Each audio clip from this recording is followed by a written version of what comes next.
हमारे ऊपर प्रभु की कृपा है, ये हम कैसे पहचाने? ये 8 लक्षण प्रकट होने लगते हैं जिसके ऊपर प्रभु की कृपा होती है। हमारे ऊपर प्रभु की कृपा है, ये हम कैसे पहचाने? तो ये 8 लक्षण प्रकट होने लगते हैं जिस पर हरिजू की प्रियाजू की कृपा है। पहला, घोर अपराध करने वाले के प्रति भी दया की भावना, शांति पहला लक्षण है। भाव में भी पहले शांत भाव है। हमारे ऊपर श्री हरिजू की कृपा है, इसकी पहचान ये 8 लक्षण।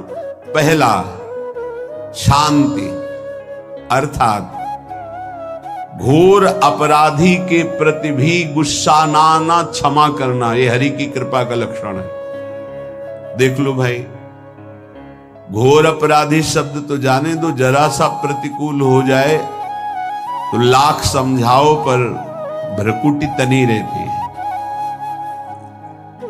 भला ऐसा है? अपराधी पर भी क्षमा का भाव होना, ये हरि कृपा पात्र में ही होगा, अन्य में नहीं। तो अगर अपने हृदय में ऐसा लगे कि ऐसा नहीं है तो हरिजू से प्रार्थना करनी चाहिए कि कृपा करो, मेरे में सामर्थ्य आवे। दूसरा, अनुसूया, वो किसी भी के प्रति कभी भी कोई दोष दर्शन ही नहीं करेगा। दोष कथन, दोष श्रवण की तो बात जाने दो। अनुसूया, दूसरों के गुणों में दोष ढूंढना ये नहीं होता, हरि कृपा पात्र में नहीं होता। ये सब भजन के नाश करने वाले, जैसे पहला अपराधी पर क्रोध कर देना,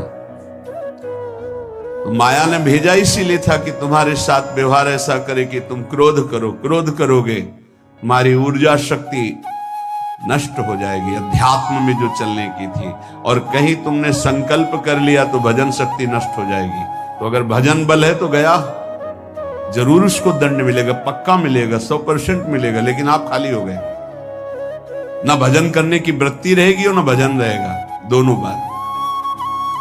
अनुसूया, किसी के सद्गुणों में दोष देखना, गुणों में दोष ढूंढना, ये हरि कृपा पात्र में नहीं होता। ये बहुत मंगलमयी बातें हैं जिससे हमारा भजन मार्ग पुष्ट होता है। तीसरा, वो बाहर से और भीतर से पवित्र रहता है, हरि कृपा पात्र।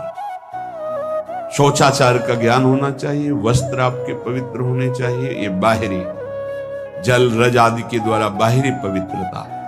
और निष्कपटता, निश्चलता, सत्य भाव, ये अंदर की पवित्रता है।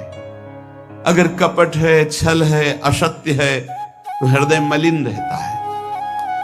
भीतर और बाहर से पवित्र रहना, इसमें खास बात क्या है? भीतर और बाहर से पवित्र रहने में, भीतर और बाहर से सदैव पवित्र कौन रह सकता है?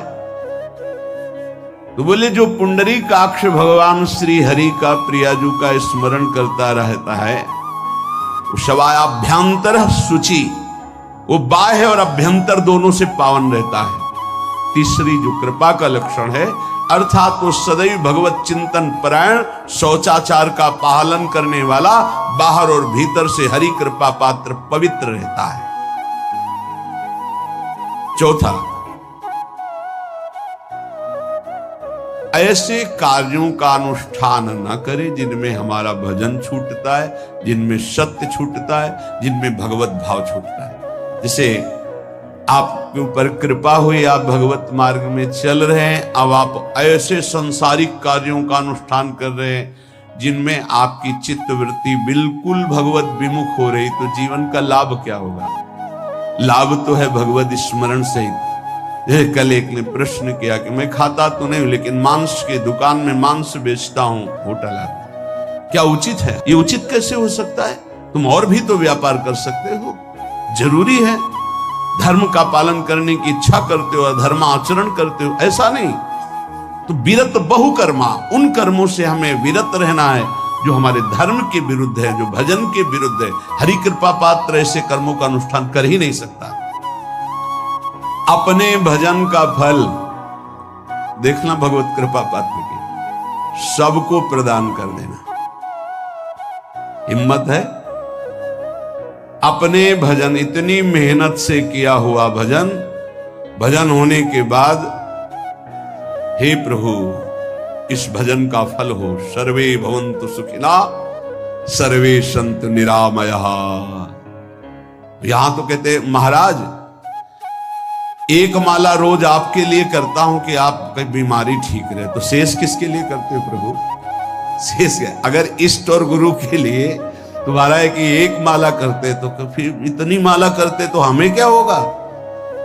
सब आपको दे देंगे तो हमें क्या होगा? तभी भजन का रहस्य ले जाना। छठवां, अपने भजन से अपने लिए कुछ भी ना चाहना और दूसरों की तो बात जाने दो, दूसरों से कुछ ना चाहना ये तो ठीक है, अपने भजन से अपने लिए कुछ ना चाहना है हिम्मत। देखो ये हरि कृपा पात्र में हिम्मत होती है। अपना भजन अपने प्रयोग में ना लाना, इसका भी आंतरिक रहस्य है। अपने प्रयोग में आप शरीर को लेकर के बोलेंगे, अगर स्वरूप को लेकर तो प्रयोग की कोई वहां जरूरत ही नहीं, स्वरूप पूर्ण काम है, वहां कोई अभाव नहीं। जब आप कोई भाव अपने लिए करेंगे तो देह भाव होगा, देह भाव से किसी विषय की मांग होगी।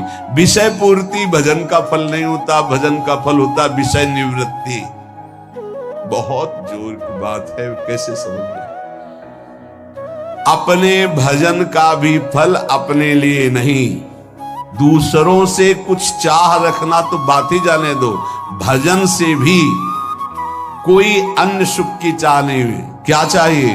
भजन ही बनता रहे, भजन का फल भजन बनता रहे, खूब निरंतर जप करते रहे। सातवां, किसी भी मान सम्मान कीर्ति पद प्रतिष्ठा के मिलने पर हृदय का असंतुष्ट हो जाना, यह हरि कृपा पात्र का लक्षण होता है।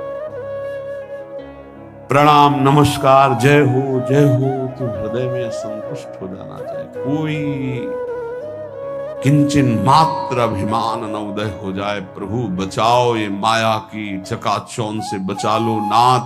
कौन सा अपराध बन गया कि आपकी जय की जगह यहां हमको ऐसा सुनना पड़े।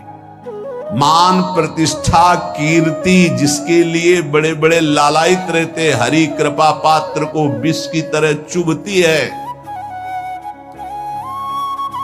और आठवां,